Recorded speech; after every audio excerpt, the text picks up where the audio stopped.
हे आंदोलन केलं होतं. हे आंदोलन करायचं कारण काय होतं?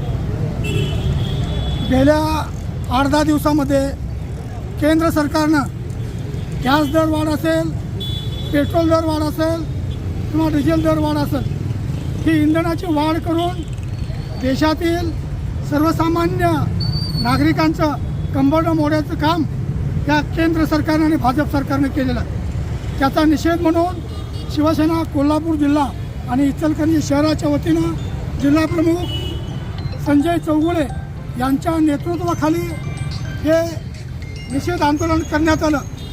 गेल्या 10-12 वर्षामध्ये मोदी सरकार आणि या भाजपच्या सरकारनं सर्वसामान्य जनतेला गाजर दाखवण्याचं काम आणि 15 लाख अकाउंटमध्ये जमा करण्याचं या ठिकाणी खोटं आश्वासन देऊन खोटी आश्वासनं द्यायची, खोटं बोल पण रेटून बोल, अशा पद्धतीनं या ठिकाणी या मोदी सरकारने केलेला आहे. नीटचा पेपर फुटी असू दे किंवा पेट्रोल डिझेल दरवाढ असू दे, या ठिकाणी या भाजप सरकारनं या देशातील नागरिकांचं भाववाढ करून कंबरडं मोडवण्याचं काम केलेलं आहे. त्याचा निषेध म्हणून शिवसेना उद्धव बाळासाहेब ठाकरे या पक्षाच्या वतीनं आम्ही या ठिकाणी निषेध आंदोलन केलं आहे. आज या ठिकाणी आम्ही घोडागाडी बैलगाडी या ठिकाणी आम्ही घेऊन आलेलो आहे.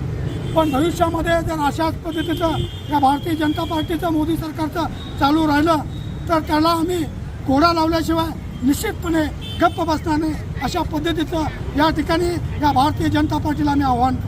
आज तुम्ही घोडागाडी हे घेऊन आलेलं आहात. हे घोडागाडी घेऊन यायचं नेमकं उद्दिष्ट काय होतं? 5 राज्यातल्या निवडणुका संपल्यानंतर मग केंद्र सरकारनं डिझेल आणि पेट्रोलची दरवाढ केली.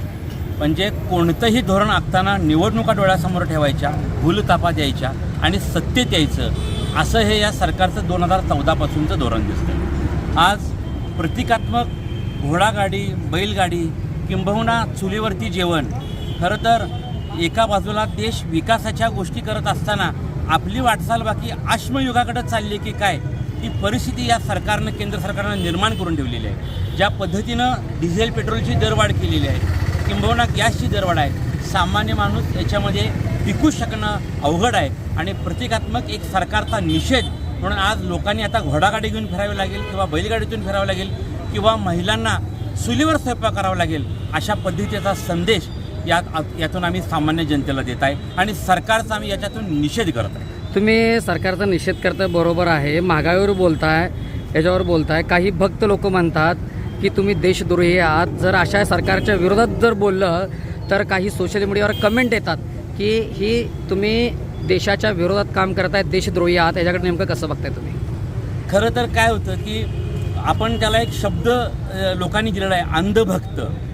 आपण एखाद्यावरती श्रद्धा ठेवतो, ती किती ठेवावी, आपली वाटचाल कुठल्या दिशेला चालू आहे हे जर या लोकांना कळत नसेल तर हे यांचं दुर्दैव आहे. आणि अगदी आता एक प्रतिकात्मकरित्या एक नवीन कॉक्रोच पार्टी तयार झाली आणि त्याच्यावरती जे फॉलोअर्स बघितले तर यांना कळून चुकेल की 1 दिवसात, 2 दिवसात, 3 दिवसात, 5 दिवसात जर 16, 17 मिलियन लोक जर ह्याला जर सपोर्ट करत असतील तर निश्चित सरकार कुठेतरी चुकते.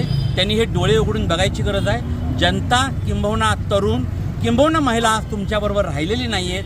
तुम्ही EVMचा घोटाळा करता, निवडणुकीमध्ये यंत्रणांचा गैरवापर करता आणि सत्तेत येता. आज नीटच्या परीक्षा माध्यमातून आज हजारो लाखो विद्यार्थ्यांचं भवितव्य, काल पोलीस भरतीमध्ये तीच परिस्थिती. मग हे नेमकी तुमची वाटचाल कुठं चालू आहे? सगळ्या आघाडीवरचं हे जे अपयश आहे, खरं तर या लोकांनी आता राजीनामा द्यावा असं आमचं स्पष्ट शिवसेना उद्धव बाळासाहेब ठाकरे पक्षाचं मागणं आहे. नक्कीच मित्रांनो, लोकशाहीमध्ये विरोधी पक्षानं प्रश्न विचारला पाहिजे. सत्ताधाऱ्यांना जर प्रश्न विचारलं तर ते हिंदू विरोधी होऊ शकत नाहीत, ते देशाच्या विरोधात होऊ शकत नाहीत. तर हे लोकशाहीला पूरक असं काम असतं. येत्या काळामध्ये देखील तरुणांनी या नेत्यांना प्रश्न विचारले पाहिजेत, जाब विचारला पाहिजे. पाहत रहा वायरलेस मराठी. धन्यवाद.